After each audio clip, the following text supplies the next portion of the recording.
അതുകൊണ്ട് ഉസ്താദെ നിങ്ങൾ കരയരുത്, മരിച്ചു പോകുമെന്നുള്ള പേടിയാണോ നിങ്ങൾ കരയുന്നത്? ആ പാവപ്പെട്ട ചെറുപ്പക്കാരനായ ഉസ്താദ് പതിയ സ്വരത്തിൽ പറഞ്ഞു, എനിക്ക് മരിക്കാൻ പേടിയൊന്നുമില്ല, ഞാൻ കരഞ്ഞാലും കരഞ്ഞില്ലെങ്കിലും മരിക്കേണ്ട സമയത്ത് മരിക്കും. എൻ്റെ ഉമ്മാടെ വയറ്റിൽ കിടക്കുമ്പോ തന്നെ അള്ളാഹു എൻ്റെ മരണം നിശ്ചയിച്ചിട്ടുണ്ട്, ഞാൻ മരിക്കും. ഡോക്ടർ ചോദിച്ചു, ഭാര്യയെയും മക്കളെയും ഓർത്തിട്ടാണോ? ഇല്ല. വീഡിയോ കോള് വിളിക്ക്, കാണ്, സംസാരിക്ക്, കരയല്ലേ. ഉസ്താദ് അപ്പോഴും പറഞ്ഞു, അല്ല, എനിക്ക് എൻ്റെ ഭാര്യയെയും മക്കളെയും ഓർത്തിട്ടല്ല. ഡോക്ടർ അമുസ്ലിമാ, അത്ഭുതമായി, മരിക്കാൻ പേടിയില്ല, തൻ്റെ ഭാര്യയെയും പിഞ്ചുമക്കളെയും പിരിയുന്നതിൽ സങ്കടമില്ല. പിന്നെന്തിനാ ഉസ്താദെ നിങ്ങൾ കരയുന്നേ?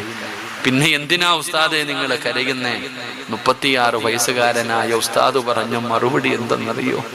അള്ളാഹുടെ മുമ്പിൽ പോകുമ്പോ കൊണ്ടുപോകാൻ എൻ്റെ കയ്യിലൊന്നുമില്ലല്ലോ.